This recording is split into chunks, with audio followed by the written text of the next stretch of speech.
Chapter 14. Yahushua and the 12 left the shores of the western sea and, after preaching in many places, came to the Sea of Galilee, where Yahushua and 7 of the apostles took ship with Nathanael's brother and passed over into Dalmantha. About this time, Herod Antipas heard about the activities of Yahushua, whose fame had spread, for he was unlike the other teachers. A rumor had started that he was Yochanan of the wilderness raised to life, and this explained his powers, for only in one able to come back from the dead could such an abundance of power manifest. Most thought he was one of the old prophets returned, but were unable to explain his powers. Though these things brought fear to Herod's heart, he took no action. Others said, "The same is Yahushua who was born Yeshua, son of Yosef and Miriam," claiming to be a prophet dedicating people to serve the cause of Elohim, that a kingdom under his rule may come to earth. When the boat carrying Yahushua and the 7 with him came to the shore, it was drawn up near to some women who were washing. And one shouted, "Glory to Yahweh, and blessed be the one through whom he manifests." Yahushua said, "Glory is not yours to give, neither does the King of glory need it. Therefore, your words are empty of meaning. Give service instead." Another woman cried out, "Blessed are the breasts that suckled you." Yahushua answered, "The blessed are those who hear the words of Yahweh's messengers and obey them." Passing along the beach, Yahushua and 3 disciples came to where a group of people stood. And they were of those who walked in the light of the Torah, but they were self-deceivers who trimmed the lamp to suit their convenience. One said, "If you are really sent from Elohim, show us some sign as proof. Then we can believe what you say." Yahushua said, "Why are you always demanding proof? Certainly, this generation is undeserving of proof. If you are invited to dine with a man, do you ask him to prove his food is good? If you were genuine, my words would strike a responsive chord in your heart, and you would know. If I drew aside the curtains to reveal the glory that is heaven and you believed, would your belief bear the fruit of goodness? It would be like unseasoned timber or untempered iron." A crowd started to gather, and Yahushua returned to the boat. And as people began to jostle him, he ordered it to be taken out a little way. As he was getting into it, a scribe pushed forward, saying, "Let me join you, and I will follow wherever you go." Yahushua said, "Foxes have holes, and birds have nests, but the servant of man has nowhere to lay his head. Not even a board is offered to him here. If you are sincere in your offer, let this be the place of your labors, for you are not a hardy man." Another man with him said, "Then let me come. But may I first have time to bury my father?" Yahushua answered, "What service can the living render the dead? Leave the dead to their own kind." The boat was taken to another place. Then it was discovered that, as no bread had been obtained previously, there was insufficient to provide a good meal for everyone. While they were arguing about how it should be distributed, Yahushua said, "Let those who get some take care their piece does not contain the leaven of the perishim or of Herod."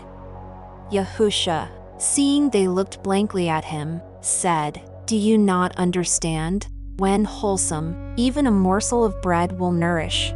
But if it contains bad leaven to turn it sour, it will be bitter in the mouth and nourish no one. 11 out of 12 among the perishim are good, but it is the bad who contaminate the whole and leave a bitter taste in the mouth."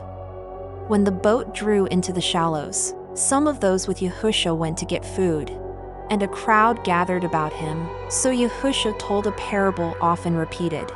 A sower went into his cornfield carrying seed in his apron, and he scattered it about so some fell in the open and was eaten by the birds. Other seed fell on stony ground and sprouted quickly, but as it could not put down roots, it quickly withered. Some fell among thistles, where it was smothered before reaching maturity. Still others fell on good ground and having ripened, produced a bountiful harvest. This parable is simple to understand, and I will explain it to you. I am the sower, and the seeds are my words. Some of you standing here in the open listen, but close your hearts to the message. With you, my words are like the seed eaten by the birds. With others my words are like the seed falling on stony ground, for though they receive them hopefully, they are weak-willed and shallow-minded. Thus, when their belief is tested, they give way immediately.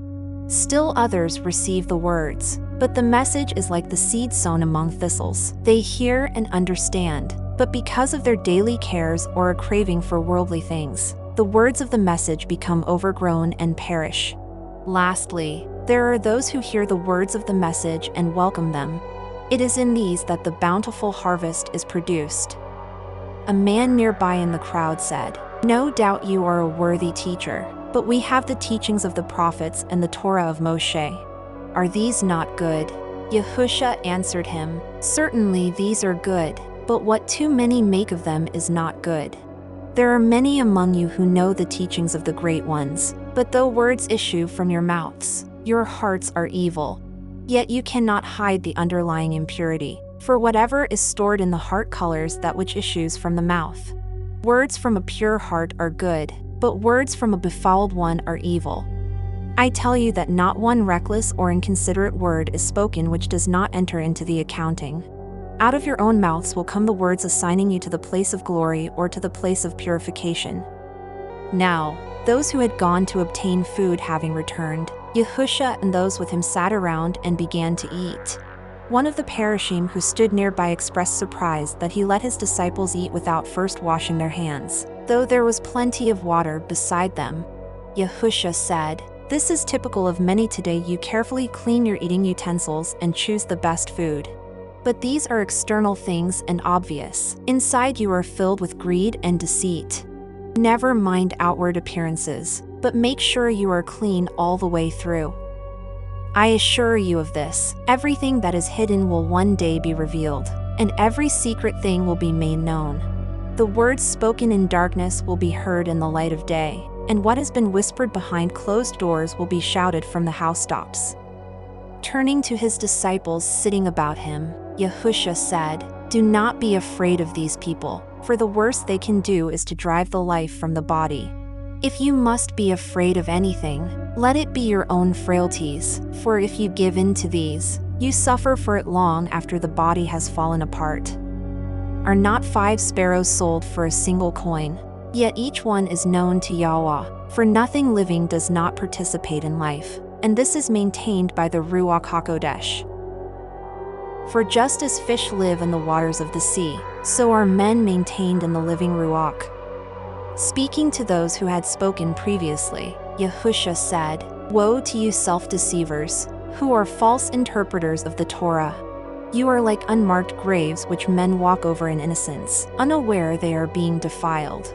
Yet nothing from outside can ever enter into a man and sully his soul. It is what festers within him which comes out to reveal his uncleanness. The things which defile a man, such as fornication, malice, envy, obscenity, and adultery, come from a weeping ulcer within the mind.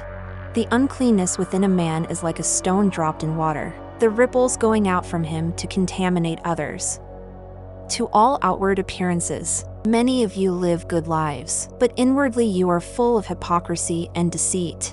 You erect memorials over the graves of those who spoke with the voice of Yahweh and decorate the monuments to the martyrs who died unjustly.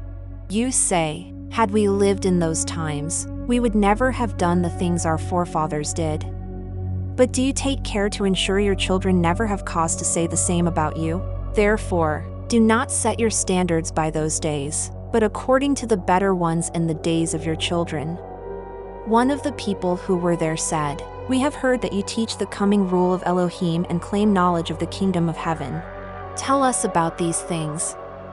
Yahusha said, "The rule of Elohim is not something which will come suddenly, nor will it bring about a violent change. It is not a change of surroundings, but a change of heart. The changed conditions will be brought about by changes in the heart. No man can say, 'It is here or it is there.' It is here but waiting recognition.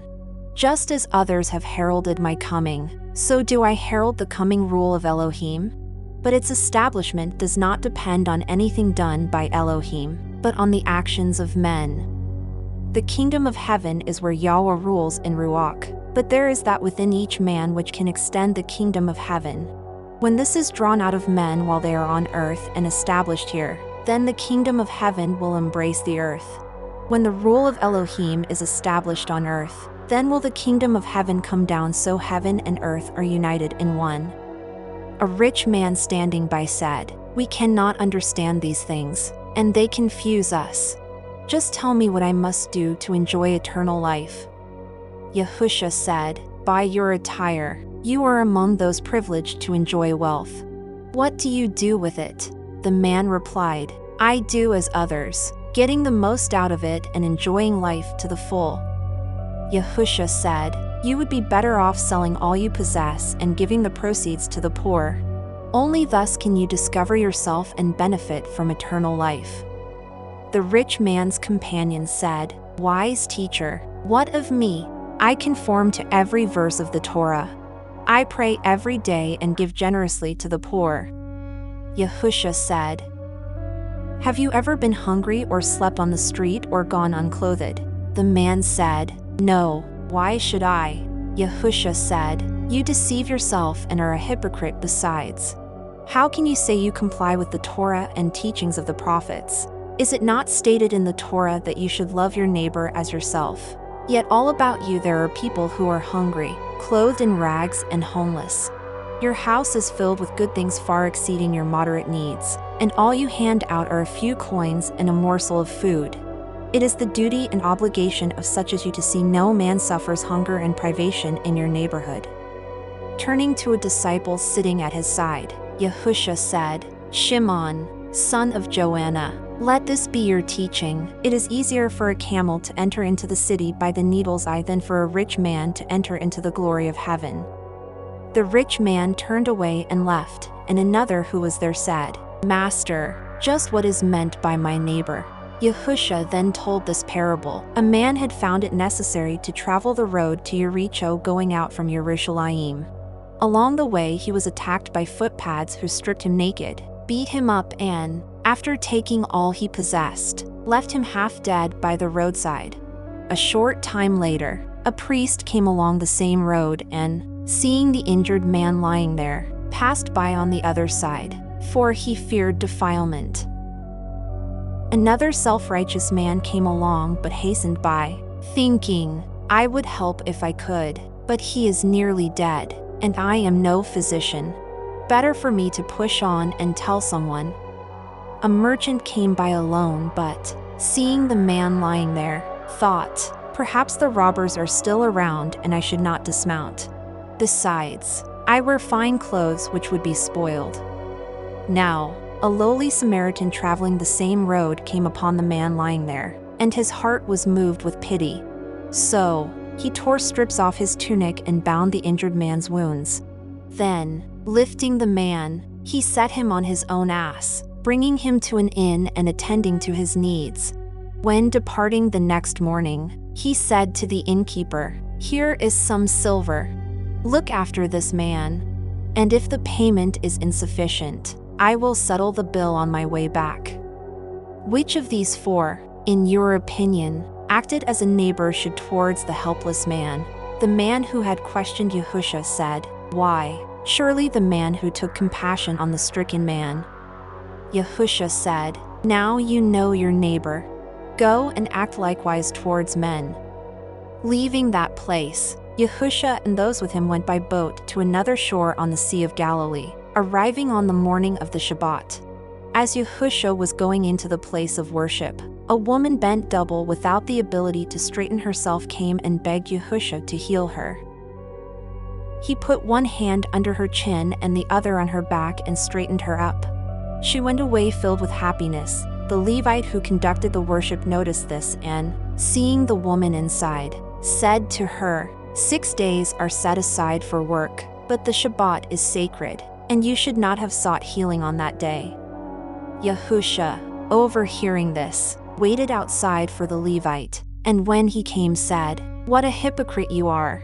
What member of your flock does not loose his cattle or ass from their stalls and water them on the Shabbat? Also, are the cows not milked and the hogs fed? They are not left to suffer, Yet you could deny relief to this poor woman because it is the Shabbat." Hearing this, many of the people supported Yahusha, and he preached to them. A blind man was brought to Yahusha while he preached. He took the blind man apart from the crowd and, moistening his thumbs, drew them across the blind man's eyes. The man gave a sudden cry and squinched up his eyes. But Yahusha said, "Open your eyes and tell me what you see." The man did so and said, "I can just tell it is light, but cannot distinguish anything." Yahusha then covered the man's eyes with his hands, and after withdrawing them said, "What do you see now?" The man replied, "O Master, I can see everything, though it is not steady." Some time later, the apostles who had been away rejoined Yahusha, bringing with them a disciple who had deserted Yahusha in Ender.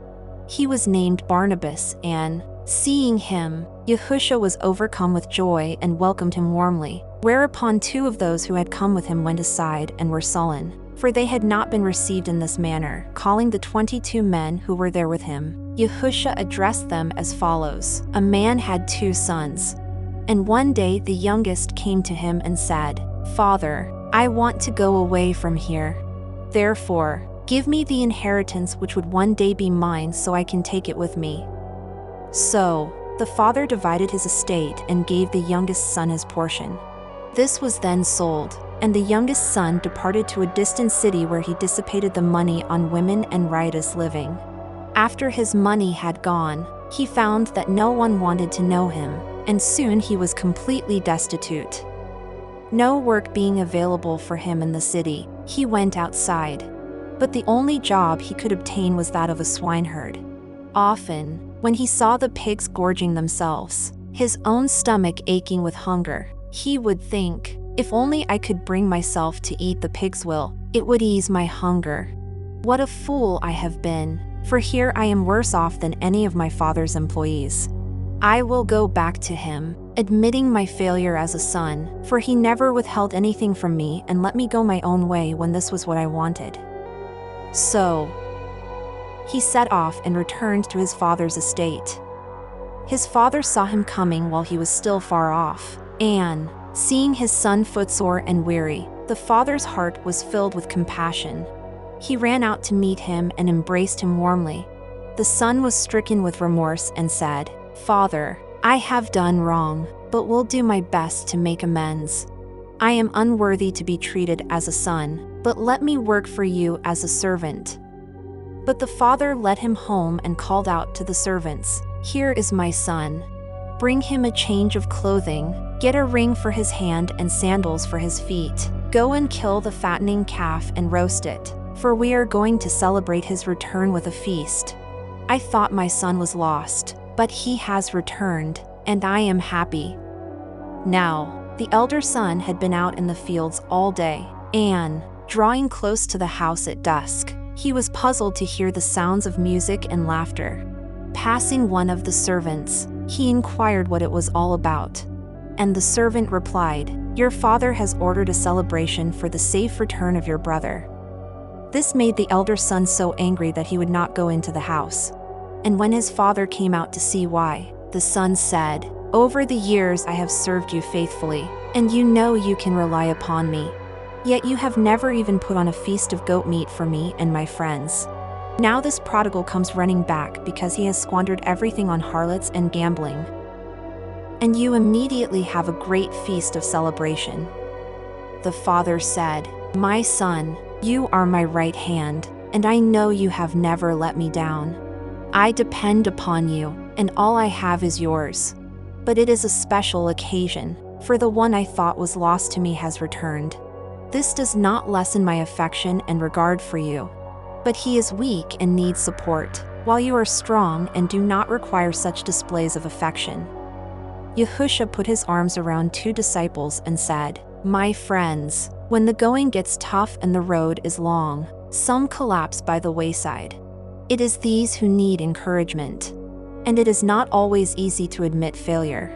When a sheep becomes separated from the flock and is lost among the thorn bushes, does not a good shepherd leave the rest and go in search of the one which has gone astray? This does not mean he loves it more than the others, nor does it lessen his love for each of them.